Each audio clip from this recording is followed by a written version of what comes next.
Okay, आज के lecture की रिकॉर्डिंग स्टार्ट करते हैं। और जो हमारा प्रीवियस लेक्चर था उसमें हमारी वर्किंग थी मोंगोडीबी पे कि मोंगोडीबी हमारे पास क्या होता है। तो हमने प्रॉपर इसकी जो है स्लाइड्स वगैरह रीड की थी और अपना जो है एक एमवीसी मॉडल जो है उसको प्रिपेयर किया था। एमवीसी मॉडल में हमने देखा था कि मॉडल आ जाता है, व्यू आ जाता है और कंट्रोलर आ जाता है। कंट्रोलर में आपके सारे फंक्शंस आ जाते हैं जो आपकी नेविगेट कर रहे होते हैं। व्यू में आपका फ्रंट एंड वाला सिस्टम आ जाएगा और राउटिंग में आप राउटर ऐड कर देते हो। अब ये एमवीसी में से मॉडल हमने जो है वो भी प्रिपेयर नहीं किया, बिकॉज हमने उस टाइम पे अपना डेटाबेस नहीं रीड किया हुआ था, मोंगोडीबी के बारे में रीड नहीं किया हुआ था। अब जो मोंगोडीबी के बारे में लास्ट क्लास में रीड किया हमने स्लाइड्स में, फिर मैंने आपको बताया कि हमारे पास मोंगोडीबी में क्या क्या चीज़ें होती हैं, ये एक रिलेशनल डेटाबेस से किस तरह से रिलेट करता है या नहीं करता, या आपके पास कौन कौन सी रैंकिंग में आ रहा है, कौन कौन से डेटाबेसेस हमारे पास है। तो मोंगोडीबी की स्लाइड्स में हमारे पास एक टर्म थी, वो ये थी क्लस्टर्स क्या होते हैं। होप सो ये आप लोगों ने स्लाइड्स पढ़ी होंगी। स्लाइड्स बहुत डिटेल में यहाँ पे मैंने मेंशन की है सब चीज़ें। अब जो टर्म्स है ना, अगर हमारे पास बात की जाए तो आपको बैकएंड में जब आप वर्किंग करते हो तो डेटाबेस में आपको इन तीन चीज़ों का पता होना चाहिए। मोंगोडीबी में कंपास का, एटलस का और क्लस्टर का और मोंगोस का, ये 3 से 4 चीज़ें आपके माइंड में क्लियर होनी चाहिए। अब क्लस्टर्स हमारे पास क्या होते हैं, बेसिकली ग्रुप ऑफ सर्वर्स होते हैं जहाँ पे मोंगोडीबी अपना डाटा जो है उसको स्टोर करता है। जब आप एक क्लस्टर क्रिएट करते हो तो वो मल्टीपल डिवाइसेस पे अपना डाटा जो है ना मल्टीपल नोड्स पे स्टोर कर लेता है। इन सिंपल वर्ड्स ये होता है।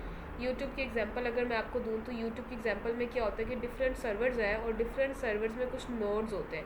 मतलब ये समझ लो कि डिफरेंट कैबिनेट्स हैं और हर कैबिनेट में हमारे पास डिफरेंट वो जो है ना आपके पास लॉक डोर्स हैं, कैबिन है उसमें डिफरेंट डिफरेंट।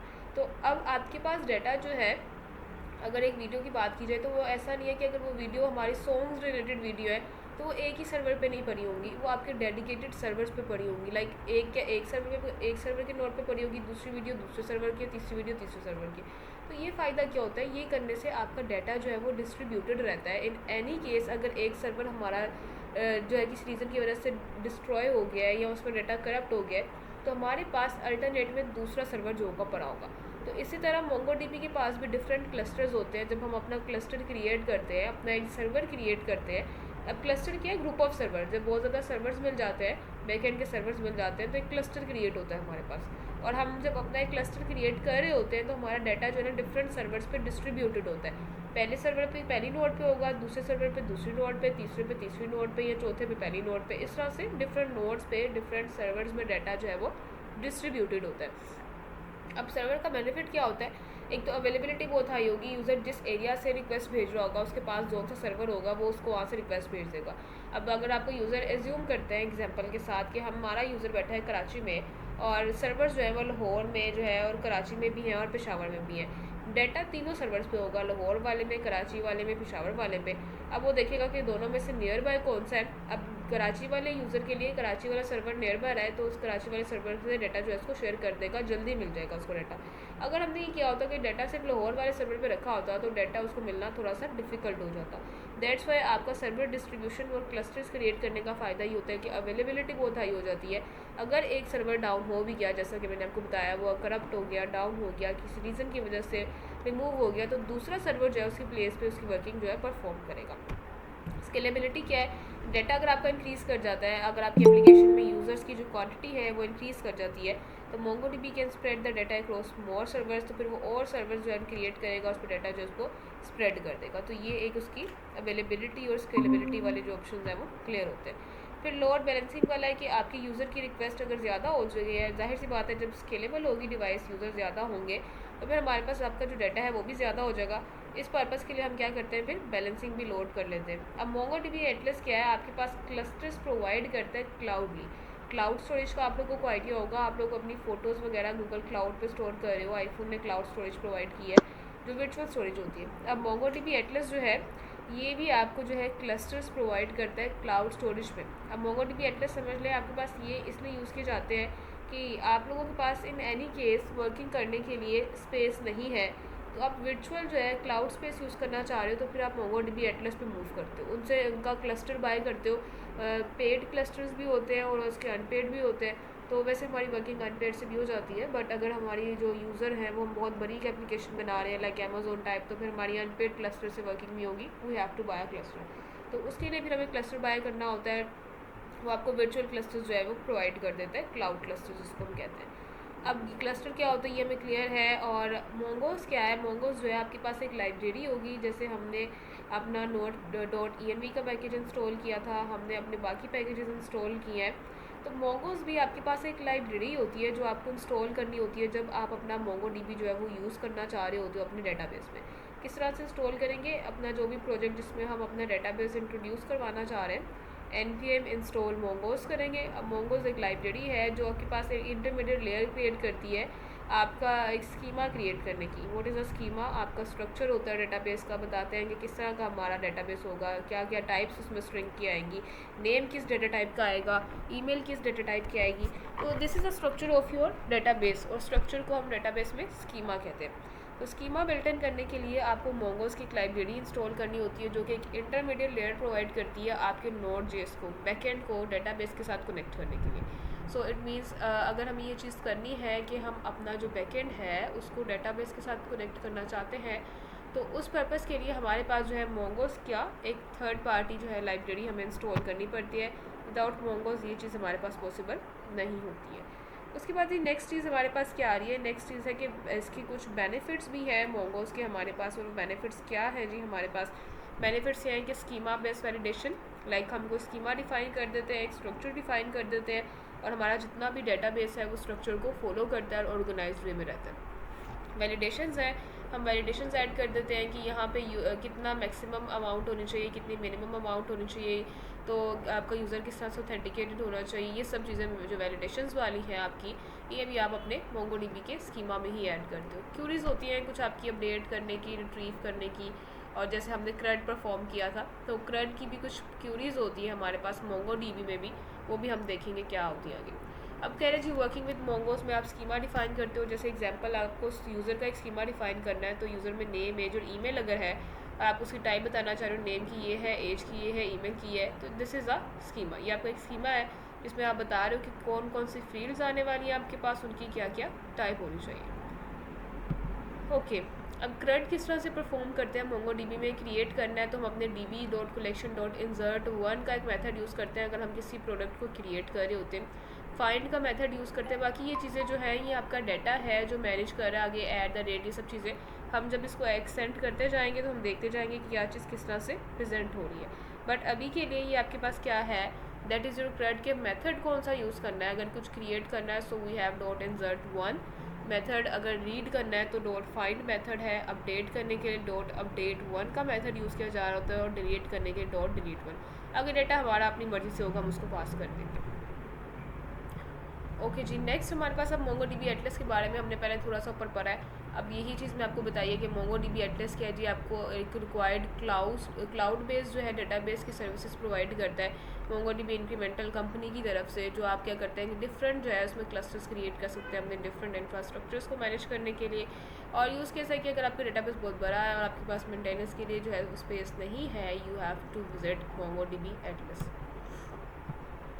अब मोंगोडीबी कंपस क्या होता है जी। मोंगोडीबी कंपस जो है, अभी जो है डेटाबेस आपने मोंगोडीबी इंस्टॉल किया है, जो मैंने आपको कहा था लास्ट क्लास में, मोंगोडीबी कंपस भी इंस्टॉल करके रखना है और मोंगोडीबी भी इंस्टॉल करके रखना है। मोंगोडीबी क्या है, खुद से एक डेटाबेस है। अगर आप मोंगोडीबी को यूज़ कर लेते हो तो आपके पास क्या होगा, पूरे सिस्टम में अब आप कहीं पे भी मोंगोडीबी की डेटाबेस को यूज़ कर सकते हो किसी भी एप्लीकेशन के लिए। लाइक आप अपनी रिएक्ट की एप्लीकेशन बना रहे हो, आप अपनी जो है मोबाइल एप्लीकेशन बना रहे हो रिएक्ट नेटिव पे, तो उसके लिए भी आप मोंगोडीबी को यूज़ कर सकते हो। तो वो आपको एक डेटाबेस की प्रोवाइड कर देता है फैसिलिटी के, अब ये डेटाबेस आपके सिस्टम में आ गए। मोंगोडीबी कंपस क्या हमारे पास है, वो हमें एक GUI प्रोवाइड करता है, ग्राफिकल यूज़र इंटरफेस। यहाँ पे मैंने लिखा भी हुआ है, तो ग्राफिकल यूज़र इंटरफेस प्रोवाइड करता है कि आप काम बड़ा इजीली कर लो। अगर हम मोंगोडीबी कंपस इंस्टॉल नहीं करेंगे तो फिर हमें जो है क्यूरीज की हेल्प से लिखना पड़ेगा। कुछ डिलीट करना है, कुछ क्रिएट करना है, तो ये वाली सारी क्यूरीज लिखनी पड़ेंगी। ये काम इतनी क्यूरीज हमें याद रखनी पड़ेंगी कि डिलीट के लिए क्या है, ये सब क्या है। तो इस चीज़ को आसान करने के लिए मोंगोडीबी कंपस को इंट्रोड्यूस करवाया गया है। इसमें आपने अगर कोई चीज़ कोई भी अपनी फील्ड डिलीट करनी है तो उसके साथ एक डिलीट का बटन आ रहा होगा, आप जस्ट उसको डिलीट पे क्लिक करोगे वो चीज़ डिलीट हो जाएगी। एडिट के लिए भी आइकन आ रहा होगा, अपडेट के लिए भी आपके पास आ रहा होगा, सेव के लिए भी, क्रिएट के लिए भी। तो वो हम चीज़ों को ईजी करने के लिए मोंगोडीबी कंपस को इंस्टॉल करते हैं कि हमें जो है वो GUI प्रोवाइड किया जाए, ना कि हमें पूरी की पूरी क्यूरीज की हेल्प से काम करना पड़े। अब यही चीज़ यहाँ पे पूरी एग्जांपल लिखी हुई है। और MongoDB एटलस जो है वो समथिंग एल्स चीज़ है, वो अगर आप वर्चुअली काम करना चाह रहे हो तो फिर आप वो वहाँ पे वर्चुअली देख सकते हो अपने क्लाउड स्टोरेज में। अब आपने जब इंस्टॉल कर लिया, ये सब चीज़ें क्या होती हैं, आप इंस्टॉल करने के बाद अपना प्रोजेक्ट में कैसे सेटअप क्रिएट करोगे। अच्छा जी, MongoDB कंपास जब आप इंस्टॉल करोगे तो वो कुछ इस तरह की लुक देगा आपको, कुछ इस तरह से विजिबल होगा MongoDB कंपास हमारे पास।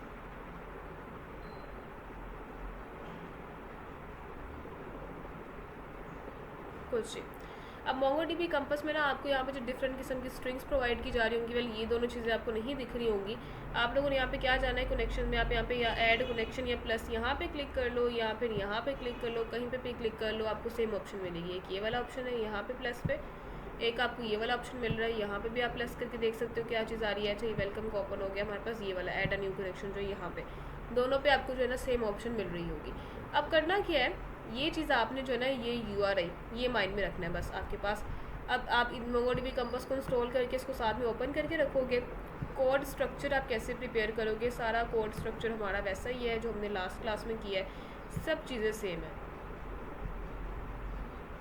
हमने लास्ट क्लास में कंट्रोलर्स बना लिए हुए थे, राउट्स बना लिए हुए थे, बस हमने मॉडल पे वर्किंग नहीं की हुई थी। मॉडल की वर्किंग में आपको बता देती हूँ कहाँ कहाँ पे चेंजेस करनी है। अच्छा, कुछ चेंजेस जो आपको करने हैं, कैसे करने हैं बता देती हूँ। अगर ये कोड आपको चाहिए होगा तो ये कोड भी मैं आपके साथ शेयर कर दूँगी। सबसे पहले जी आप लोगों ने क्या करना है, आप लोगों ने अपना यहाँ पे टर्मिनल ओपन करना है और उसमें अपने मोंगोज को इंस्टॉल करना है। बिकॉज एज वी नो कि मोंगोज जो है वो एक थर्ड पार्टी लाइब्रेरी है जो अलाउ करेगी कि हम अपने MongoDB को, जो कि एक डेटाबेस है, उसको यूज़ कर सकें अपने बैकएंड के साथ। क्या लिखेंगे जी आप, npm install mongoose, enter press कर देंगे और यहाँ पे जाके package.json में जाके देखेंगे कि mongoose इंस्टॉल है, तो ये वाला आपके पास mongoose जो है वो इस तरह से इंस्टॉल होके आ जाएगा। ओके, Ctrl+Z, mongoose आपके पास इस तरह से इंस्टॉल होके आ जाएगा। बस इतना सा काम करना है, बाकी सब चीज़ें वही हैं जो मैंने लास्ट क्लास में आपको इंस्टॉल करवाई थी। अब चेंजेस कहाँ कहाँ पे करने हैं आप लोगों ने, यहाँ पे ये देखिए हमने जो बनाया था कंट्रोलर, उसमें controller.js सेम रहने वाला है। मॉडल एक फ़ोल्डर बनाओगे आप, उसमें user.js करके एक मॉडल स्कीमा क्रिएट करोगे, इसमें बाद में चलते हैं। बाकी राउट और यूज़र राउट वैसे सेम रहने वाला है। app.js की फ़ाइल में कुछ चेंजेस आपको करने हैं, वो क्या चेंजेस हैं आपके पास, env को कन्फिगर किया, ऊपर एक्सप्रेस को कन्फिगर किया, मोंगोज जो आपने इंस्टॉल किया उसको भी आपने कन्फिगर करना है कुछ इस तरह से। बिकॉज जो चीज़ हमें पता है हम इंस्टॉल करते हैं उसको हम रिक्वायर्ड भी करते हैं। ऐप को एक्सप्रेस किया, ये हमने अपना प्रोसेस रन किया, राउट्स जैसे लेके आए थे वो वैसे रहने वाला है। ये जो चीज़ है ये आपने बस एक न्यू करनी है अपनी app.js की फ़ाइल में। ये दो लाइनें जो हैं कि फ़ंक्शन बनाना है कनेक्ट टू डेटाबेस का और इसको कॉल करवाना है। क्यों, हम जो है अपने डेटाबेस को कनेक्ट करवाएंगे इस तरह से, एक एसिंक्रोनस फंक्शन बनाएंगे, उसमें ट्राई कैच प्रोमिसेस को यूज़ करते हुए हम ये काम करेंगे कि मतलब कि अगर तो आपका डेटाबेस कनेक्टेड हो गया सक्सेसफुली तो हमारे पास यूज़र को लिखा है विजिबल हो कि डाटा जो है कनेक्ट हो गया। अगर कोई भी रीज़न की वजह से डाटा कनेक्ट नहीं हो पाया तो हमारे पास विजिबल हो गया एरर टू कनेक्ट MongoDB कुछ ही। अब इसमें आपने ये फंक्शन बनाया, इसमें जहाँ पे हम अपना कनेक्शन करते हैं, हमें पता है हमने API फैचिंग में भी एसिंक्रोनस देखा है, बहुत बार एसिंक्रोनस देखा है, तो जहाँ जहाँ वर्किंग कर रहे होते हैं वहाँ हम उसको अवेट करते हैं। mongoose.connect जो है बिल्ट इन मेथड यूज़ कर रहे हैं हम mongoose की लाइब्रेरी में से, उसमें यहाँ पे process.env.mongo URI क्या है, ये आपने .env की फ़ाइल में जाना है और इसमें mongo URI करके एक वेरिएबल बना रहे हैं और उसमें ये जो स्ट्रिंग आप देख रहे थे जो मैंने आपको बताई थी कुछ, ये आप जब न्यू कनेक्शन पे क्लिक करोगे तो ये जो स्ट्रिंग आपको मिल रही है आपने इसको कॉपी करना है, जस्ट Ctrl+C और उसको यहाँ पे जाके पेस्ट कर देना है, Ctrl+V, उस mongo URI का जो आपने वेरिएबल लिखा होगा सेम चीज़ सेम रखनी है। बट देखिए ये लोकल होस्ट की जगह पे आपने एक चीज़ चेंज करनी है और वो चीज़ क्या है आपकी 127.0.0.1 ये लिखना है आपने। लोकल होस्ट लिखोगे तो आपके पास ये काम नहीं करेगा, इतना काम करना है। आगे ये माई ऐप क्या आता है इस पर मैं बाद में चलती हूँ, ये आपके इस डेटाबेस का नेम होगा। तो Mongo URI का मतलब है कि MongoDB का जो आपका URL आपको ये प्रोवाइड कर रहा है ना, यूनिफॉर्म रिसोर्स इंडिकेटर, वो चीज़ आपने यहाँ पे ऐड करनी है। सिंपली आप इतना काम करोगे तो यहाँ पे आपको इस तरह का आप जब आपने कनेक्ट नीचे देख रहे थे सेव एंड कनेक्ट का बटन, उस पर क्लिक कर दोगे तो यहाँ पे वो वाले जो आपका MongoDB है कनेक्ट हो जाएगा और ये ग्रीन ग्रीन सा डॉट आ जाएगा। इट मीन्स कि ये एक्टिवेटेड है हमारे पास, हमारा क्लस्टर जो इसका क्रिएट हो गया। अब जी माई ऐप क्या होगा, माई ऐप आपकी कलेक्शन बनी होगी, आप यहाँ पे जाके अपनी डेटाबेस क्रिएट करोगे। कैसे, यहाँ पे आप प्लस पे क्लिक करोगे और ये आपको ऑप्शन दे रहा है, आप यहाँ पे अपने ऑप्शन का नाम रखोगे जी माई ऐप या जो भी आपने रखना है, और अपनी कलेक्शन का नेम आगे आप बताओगे कि कलेक्शन का नेम क्या होगी। यूज़र वाली कलेक्शन है क्या, यूज़र में बना रहे हो प्रोडक्ट पे, क्रिएट डेटाबेस कर दोगे, आपके पास ही क्रिएट हो जाएगा। सिंपल, कुछ ये काम। तो ये आपने आप जो भी डेटाबेस क्रिएट करनी है आगे उसका नेम यहाँ पे मेंशन करना है। तो ये आपका मोंगो यूआरआई कुछ ही है। अब मोंगो डीबी को कनेक्ट करने के लिए इसलिए हमने .env की फाइल में ये काम रखना होता है, उसका जो यूआरआई है उसको वहाँ पे ऐड करना होता है। उसको आप गेट करो।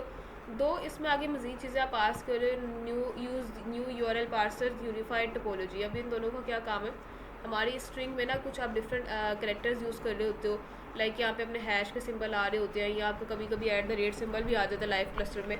तो उस चीज़ों को रीड करने के लिए हमारे पास हमने इस फंक्शन को थोड़ा सा एडवांस किया है कि हमारे अगर यूआरआई में कुछ ऐसे कैरेक्टर्स आ रहे हैं स्पेशल, या उसकी यूआरआई की लेंथ ज़्यादा हो गई है, तो उन दोनों को मॉडिफाई करने के लिए, उन दोनों को परफेक्ट करने के लिए हमने ये दोनों चीज़ें पास की।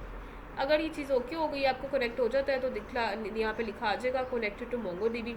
अगर तो नहीं होता तो फिर लिखा आ जाएगा fail to connect to MongoDB, fail हो गया, नहीं कनेक्ट कर पाया। फिर आप इस फंक्शन को कॉल कर दोगे। बाकी वही चीज़ जो हमने एक अपना मिडलवेयर क्रिएट किया था ये आपका रहने वाला एज इट इज़। उसके बाद वो राउट्स वाला और फंक्शन आपको कुछ ही। अच्छा जी, app.js में कुछ ही काम है। यूज़र कंट्रोलर.js में हमने अभी जो मैंने आपको क्यूज़ बताई हैं उसके हिसाब से उसको अपडेट कर दिया है। किस तरह से ट्राई कैच ब्लॉक्स यूज़ करने हैं, प्रोफेशनल काम यही है। प्रोमिसेस से पढ़ लिए थे हमने। सबसे पहले तो एक मॉडल जो हमारा होगा यूज़र वाला, ये मॉडल इसको हम ऊपर इम्पोर्ट करवाएंगे। उसके बाद हमें यहाँ पे फाइंड वन, क्योंकि मैंने अभी बताया था कि हमने कोई चीज़ ढूंढनी है, ये हमारा गेट करना है, गेट के मेथड के लिए तो हम फाइंड का मेथड यूज़ करेंगे। फाइंड यूज़र क्या आपका वो मॉडल है, डेटाबेस आपका, उसमें से आपने क्या करना है, फाइंड करना है, फाइंड मेथड यूज़ करना है मोंगो डीबी का, और उसको आप res.json में सेव कर दोगे, response.json में।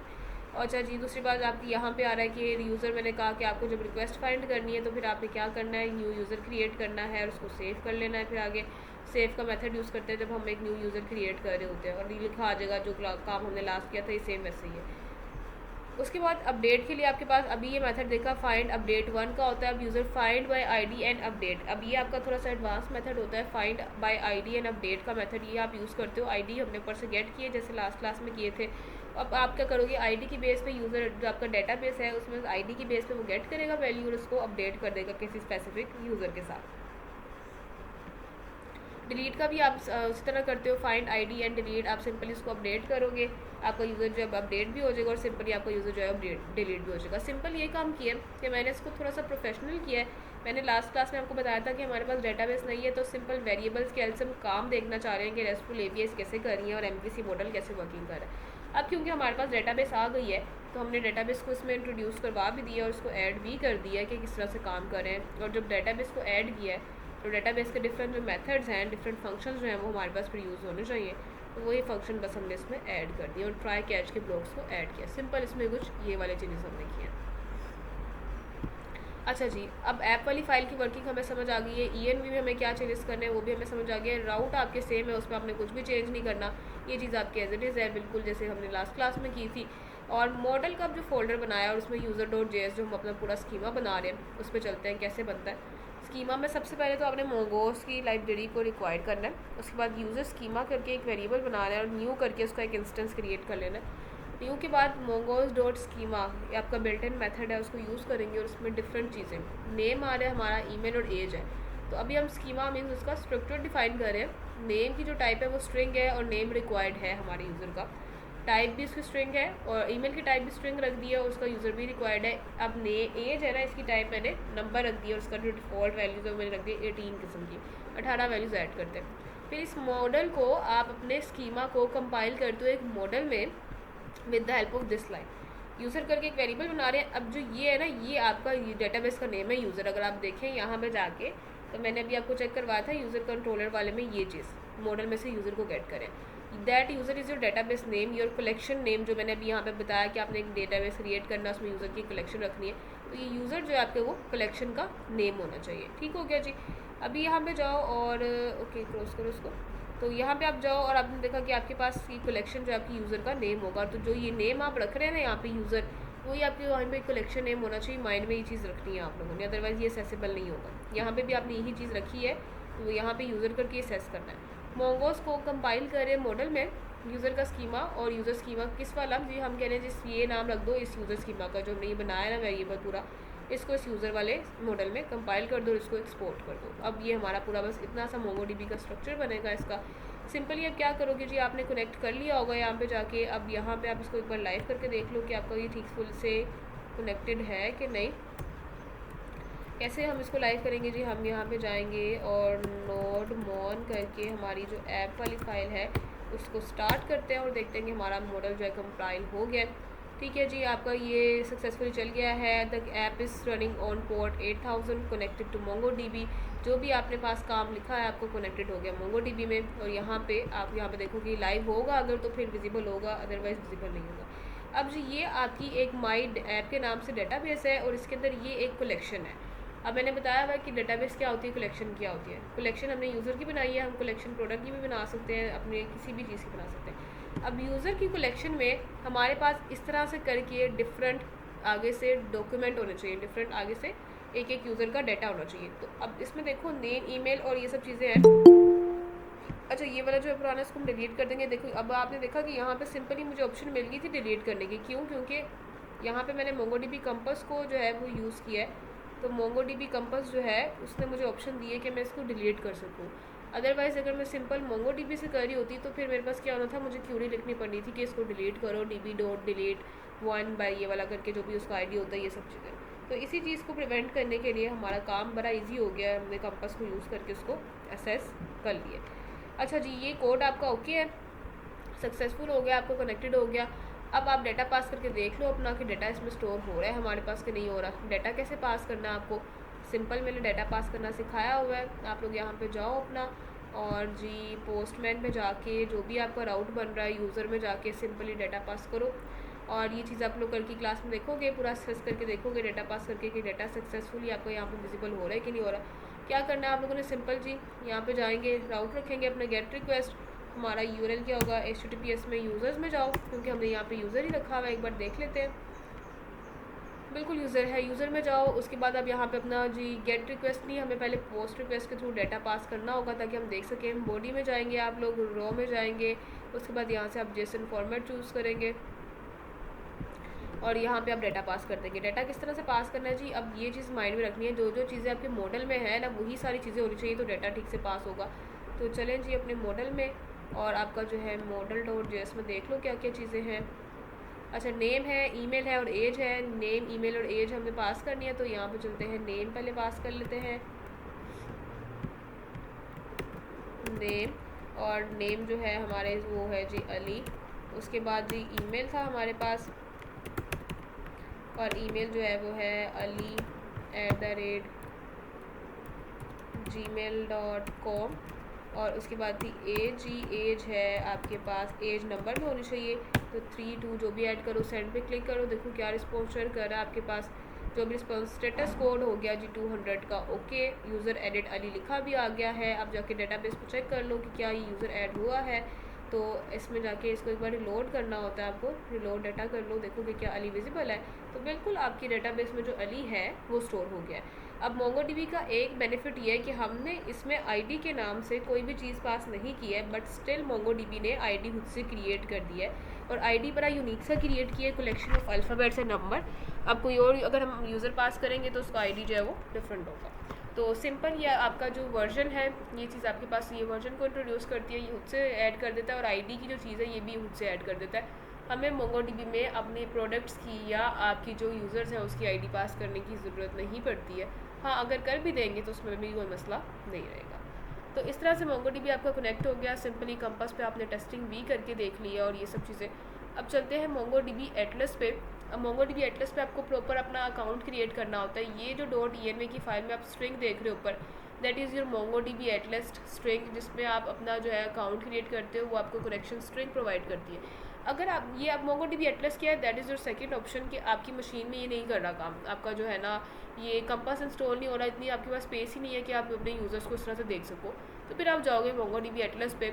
उसका फ़ायदा ये है कि आपकी स्पेस मशीन की नहीं जाएगी, क्लाउड स्पेस यूज़ होगी। बट नुकसान ये है कि अगर इंटरनेट नहीं आ रहा होगा तो आप उसको चेक नहीं कर पाओगे, कोई चीज़ को अपडेट नहीं कर पाओगे। तो वो आपको जो अकाउंट क्रिएट करना होता है वो मैं रिकॉर्डिंग आपके साथ शेयर कर दूँगी कैसे अकाउंट क्रिएट करना होता है। वैन उसके अकाउंट क्रिएट करना बड़ा ईजी प्रोसेस है, उसमें कुछ भी मुश्किल नहीं है, बस स्ट्रिंग वहाँ से हमने कॉपी करनी होती है। तो आप लोग ट्राई कीजिएगा उसका अकाउंट क्रिएट करने की, और अगर आपका अकाउंट क्रिएट हो जाता है तो मुझे बताइएगा, नहीं होता तो फिर इंशाल्लाह कल की क्लास में मैं आपको डिस्कशन कर लूँगी उससे और रिकॉर्डिंग भी उसकी दिखा दूँगी आपको कैसे आपने उसका अकाउंट जो है वो क्रिएट करना है। तो जी उसके अकाउंट में ये वाली स्ट्रिंग यूज़ होगी, फिर आप ये वाला नहीं यूज़ करोगे। लोकल अगर आप कर रहे हो तो आपकी स्ट्रिंग मोंगो URI कुछ ये रहने वाला है। अगर आप क्लाउड बेस पे यूज़ कर रहे हो तो ये रहने वाला है। और उसके स्ट्रिंग में ना यहाँ पे आपके पास लिखा होता है पासवर्ड @ कुछ भी, तो आप जो भी यूज़र नेम और पासवर्ड रख रहे हो तो फिर आपको उसके साथ अपडेट करना होता है, तो ये आपके पास वो ओके काम करता है। तो वो आपके पास MongoDB क्लस्टर भी, आपको फिर कंपास डाउनलोड करने की ज़रूरत नहीं पड़ेगी, वो एटलस ही आपका सारा कुछ मैनेज कर लेगा और उसको शो कर देगा। तो जो इजी लगता है उसको उस तरह से लेके चलें। वेल, अब जो हमारा नेक्स्ट टॉपिक है, हम ज़रा रीड करने लगे हैं ऑथेंटिकेशंस एंड ऑथराइजेशंस के बारे में, कि ऑथेंटिकेशंस क्या होती हैं और ऑथराइजेशंस क्या होती हैं। ये कोड मुझे बता दीजिएगा, चाहिए आप लोगों को, कि आप लोग उसको रिकॉर्डिंग से देख के मैनेज कर लोगे? मैम ये कोड मिल जाए तो बेहतर है। ठीक है, ये कोड जो है, अच्छा ये कोड फिर आप लोगों का वर्किंग नहीं करेगा, बिकॉज इसमें जो है ENV की फ़ाइल चेंज होगी मेरी, मैंने डेटाबेस जो रखा है वो नेम चेंज होगा। हाँ, अगर आप लोग सब चीज़ें सेम रख रहे हो तो फिर वर्किंग करेगा। और मैं नोड मोन का जो हमारा नोड मॉड्यूल्स का जो फोल्डर है वो डिलीट करके भेजूँगी आपको, तो ये without node modules folder working नहीं करेगा। तो बस आप कोड देख सकते हो उसका और सेस कर सकते हो, ये लाइव वर्किंग नहीं करेगा, चलेगा नहीं। हाँ, चलाना चाह रहे तो फिर नोड मॉड्यूल्स के फोल्डर को दोबारा से npm इंस्टॉल करके इंस्टॉल कर लेना, फिर चल जाएगा। और ये चीज़ भी माइंड में रखने कि जब भी आप सेव करोगे ना अपना काम, कभी भी नोट किसी के मोड है मेरे साथ, पास में। जब भी आप अपना काम किसी के साथ शेयर करोगे तो कभी भी नोड मॉड्यूल्स का फोल्डर शेयर नहीं करता है। नोड मॉड्यूल्स का फोल्डर वो पर्सन खुद से इंस्टॉल कर लेता है package.json की फ़ाइल के थ्रू। तो नोड मॉड्यूल्स का फोल्डर कभी भी किसी के साथ शेयर नहीं करते प्रोफेशनली, क्योंकि उसमें 822 फोल्डर है। वो कोई भी ऐसी चीज़ जो है एक्सेसिबल ही नहीं होगी, ना आप जीमेल के थ्रू कर पाओगे इतनी लार्ज फाइल्स को, ना आप उसको किसी और पर्पज़ के थ्रू कर पाओगे। तो वो नोड मॉड्यूल्स का फोल्डर वैसे ही ब्लॉक हो जाता है, फिर वो नहीं आप लोगों ने सेव करना होता। अच्छा जी, ऑथेंटिकेशंस एंड ऑथराइजेशंस। मैम या तो आप जो है ना ये आपने बनाई है उनकी तस्वीर पिक्चर्स आप शेयर कर दें, वो भी बेहतर होगा। किस चीज़ की पिक्चर्स? स्क्रीनशॉट निकाल के कोड की, तो वो अगर शेयर कर सकते हैं तो वो भी सही है, क्योंकि वो नहीं उसमें नहीं, आपके साथ शेयर कर दूंगी ना, आपको कोई आसानी कोई इशू नहीं है। आसानी रहेगी उसमें। मैं कोड शेयर कर दूंगी, फिर पिक्चर्स चलो की ठीक क्या है, ज़रूरत है, थैंक यू। आप कोड से देख लेना। ओके। अच्छा जी, ज़रा इसको रीड करेंगे, ऑथेंटिकेशंस क्या होती हैं हमारे पास?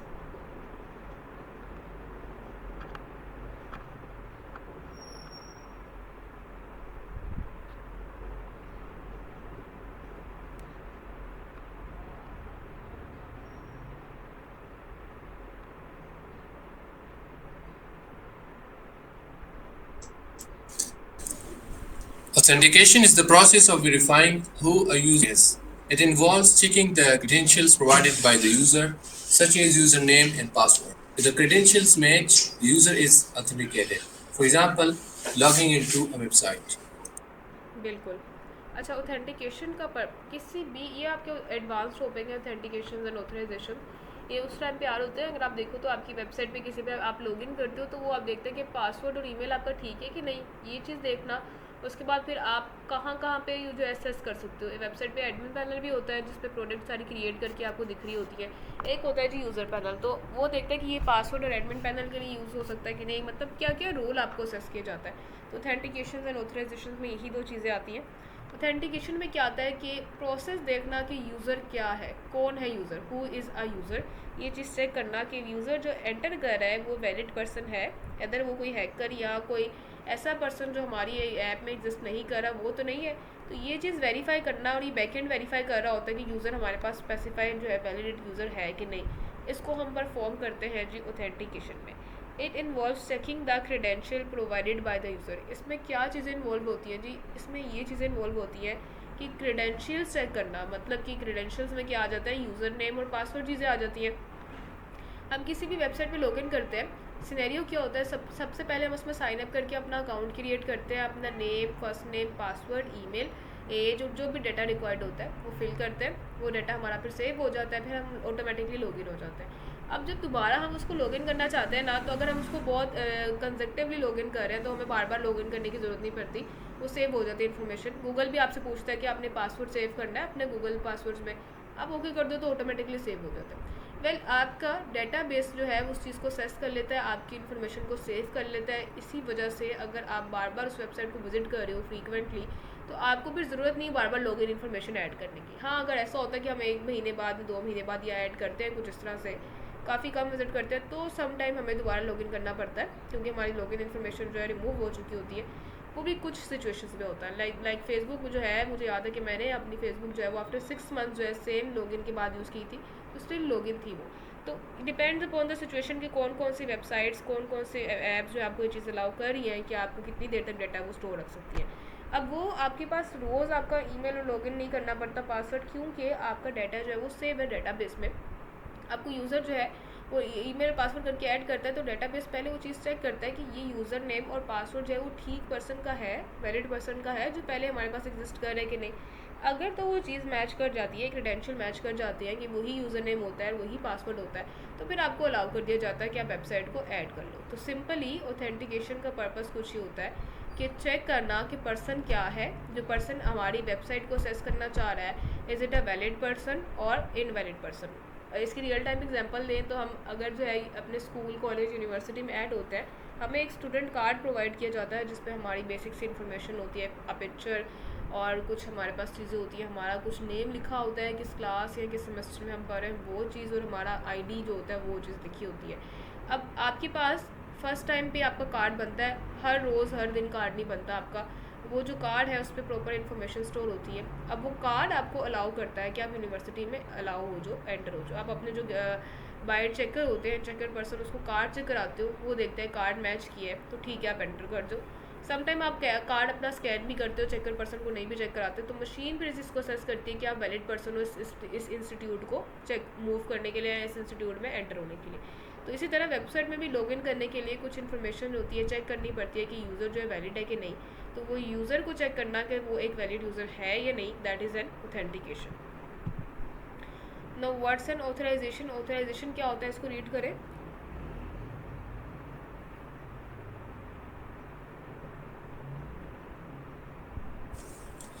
Authorization is the process of determining what an authenticated user is allowed to do. It defines user permissions and access levels. For example, accessing certain pages, editing content, etc. बिल्कुल। अब आप जो है ऑथेंटिकेशन आपकी हो गई, देख लिया कि आप एक वैलिड यूज़र हो, आप यूनिवर्सिटी में ऐड हो गए, तो कोई ऐसा हर पर्सन की ना कुछ लिमिटेड एरियाज़ होते हैं जिसको अलाउ किया जाता है हर यूनिवर्सिटी में। कोई भी पर्सन जो है अगर वो आया एडमिशन लेने के लिए, तो डायरेक्टली जो है वो डीन के ऑफिस में नहीं पहुंच जाता है। जो आपके डीन होते हैं, एचओडी होते हैं, उसके उनके ऑफिस में जाने के लिए आपको स्पेसिफिक कोई रीज़न चाहिए होती है या परमिशन चाहिए होती है, तो वो आपके पास एक परमिशन बेस्ड सिस्टम आ जाता है। इसी तरह वेबसाइट पे भी आपको जो है स्पेसिफिक एरियाज़ पे मूव करने के लिए परमिशन चाहिए होती है, जो मैंने आपको स्टार्टिंग में बताया कि एडमिन पैनल होता है एक वेबसाइट का, जिसमें हमारी पूरी की पूरी प्रोडक्ट क्रिएट हो रही होती है, और एक होता है हमारा यूज़र पैनल जहाँ पे आप सारी की सारी इन्फॉर्मेशन को, प्रोडक्ट्स को देख रहे होते हो। तो एडमिन पैनल पे आप जो है आम पर्सन जो है वो नहीं जा सकता, बिकॉज वहाँ पे उनका सेंसिटिव डाटा होता है, उन्होंने सारी आपकी प्रोडक्ट्स ही ऐड करनी होती हैं, डिलीट करनी होती है। कोई आप बंदा जाके उससे प्रोडक्ट ऐड कर दे, उससे डिलीट कर दे, तो वो इशू क्रिएट करेगा। अब यहाँ पे आपका रोल बेस्ड ऑथराइजेशन जो है वो लिमिटेड होती है कि किस पर्सन को क्या जो रोल है वो असेस किया जाएगा, कौन सा पर्सन कितने फ्रीली जो है किस वेबसाइट के पार्ट को असेस कर सकता है। तो ये चीज़ डिफाइन करना, डिटरमाइन करना कि ऑथेंटिकेटेड यूज़र जो ऊपर आपके पास जो हो चुकी है ऑथेंटिकेशन, आप एंटर हो चुकी हो वेबसाइट में, तो अब आप एक ऑथेंटिकेटेड यूज़र हो, आपको क्या क्या चीज़ें अलाउ है, कि आप क्या क्या चीज़ें परफॉर्म कर सकते हो। It define user permissions and access level, कि यूज़र को क्या क्या परमिशंस है और एसेस लेवल कैसे है। एडमिन को जो होगा वो तो अपना एडमिन पैनल भी सेस कर पाएगा और यूज़र पैनल भी इजीली सेस कर पाएगा, बिकॉज वो एडमिन है उस वेबसाइट का, वो इजीली उसको ऐड कर सकता है। बट यूज़र जो है वो कभी भी एडमिन पैनल को असेस नहीं कर पाएगा। So that is an authorisation based role. अब इसमें क्या है जी, एग्जांपल है accessing certain pages, editing content, etc, जो मैंने अभी आपको बताया कि एग्जांपल किस तरह से आ रही है आपके एडमिन पैनल पे मूव करने की और आपकी जो यूज़र पैनल है उस पर मूव करने की। अच्छा जी, अब आपके पास ना कुछ ये चीज़ें जो है, एक ये JWT टोकन, एक JWT को यूज़ क्यों किया जाता है, कोर्स जो है आपके पास, उसके बाद आपके पास ये bcrypt की लाइब्रेरी, तीनों मैंने आपको बताया ये सारे जो एडवांस टॉपिक है। हम इनको वन बाय वन देखते हैं। आज हम देखेंगे JWT के बारे में कि JWT हमारे पास क्या है, उसको क्यों हमने यूज़ करना है। बाकी इंशाल्लाह जो हमारी फर्दर क्लासेस है उसमें हम कोर्स और जो हमारा बिक्रिप्ट की लाइब्रेरीज़ है उनके बारे में देखेंगे कि उनको कैसे यूज़ करना है। फिर हम अपना पूरा का पूरा एक प्रोजेक्ट क्रिएट करेंगे जिसमें हम अपना यूज़र जो है उसको लॉगिन करवा रहे होंगे और ये JWT बिक्रिप्ट और ये सब चीज़ें जो हमारे पास चीज़ों को शो कर रही होंगी। तो जी ये आपके पास है आपका JWT stand for Jason web token. इंतहाई इंपॉर्टेंट एडवांस तरीन टॉपिक है आपके बैकएंड का। तो JWT जो है आपकी किस तरह से वर्किंग कर रहा है, is a compact secure way to share information between two parties like a client and server. After user login it mainly use for authentication. अब JWT जेसन वेब टोकन जो है ना ये आपके पास क्या कर रहा होता है, टू पार्टीज़ के दरमियान इन्फॉर्मेशन शेयर करनी होती है। टू पार्टीज़ कौन सी होगी, इनकी क्लाइंट और सर्वर। जब हमें क्लाइंट और सर्वर के दरमियान सिक्योर वे में इन्फॉर्मेशन शेयर करनी होती है तो फिर हमें जेसन वेब टोकन की ज़रूरत होती है। अब ये क्या है जी, मेनली ऑथेंटिकेशन में यूज़ हो रहा है। ऑथेंटिकेशन क्या है, ये चीज़ लॉगिन सिस्टम में। तो यूज़र जब लॉगिन करता है तो उस टाइम पे एक टोकन जनरेट होता है और वो टोकन जो है वो एडअप हो रहा होता है आपके फ्रंट एंड में। लाइक आपकी क्या फ्रंट एंड में कहीं पे भी सेव कर लो, आप लोकल स्टोरेज में सेव कर लो, सेशन स्टोरेज में, कुकीज़ में, कहीं पे भी सेव कर सकते हो उसको। It is use for securely transmitting information. Securely जो आपकी इन्फॉर्मेशन है ना वो ट्रांसमिट हो। कोई भी अगर बीच में पर्सन है, अगर आप अपनी कनेक्शन कर रहे हो क्लाइंट सर्वर से, तो बीच में अगर कोई हैकर बैठा हुआ है तो वो आपकी इन्फॉर्मेशन को असेस ना कर पाए।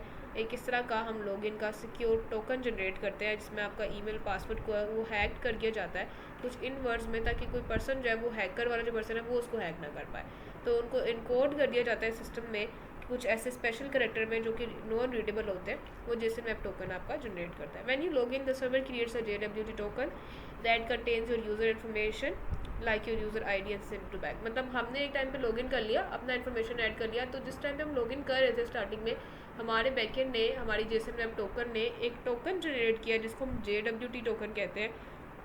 और ये टोकन जो है हमारी पूरी की पूरी इन्फॉर्मेशन स्टोर कर रहा होगा, हमारा ID, हमारा पासवर्ड और हमारी ईमेल, ये सब चीज़ें उसमें स्टोर हो रही होंगी। और ये टोकन कुछ इस तरह से होता है, आप इसको रीड नहीं कर पाते, आप देखोगे तो आपको समझ ही नहीं आएगी क्या चीज़ है। अल्फ़ा न्यूमेरिक कैरेक्टर्स होते हैं, उसमें अल्फ़ाबेट्स भी होते हैं, न्यूमेरिक वैल्यूज़ भी होती है, स्पेशल कैरेक्टर्स भी होते हैं। तो वो टोकन जनरेट कर दिया जाता है। अब उसमें आपकी पूरी की पूरी इन्फॉर्मेशन स्टोर होती है। अब उसी टोकन की वजह से आपको बार बार जो है लॉगिन नहीं करना पड़ता, बिकॉज वही टोकन जो है ऑटोमेटिकली लॉगिन हो जाता है और आपकी सारी की सारी इन्फॉर्मेशन उसमें स्टोर होती है। अब वो कह रहे हैं क्यों यूज़ करना है, क्योंकि ये स्टेटलेस है, इसमें आपको कोई स्टेट नहीं रखनी पड़ती कि कोई इसमें आपको इन्फॉर्मेशन रखनी पड़े।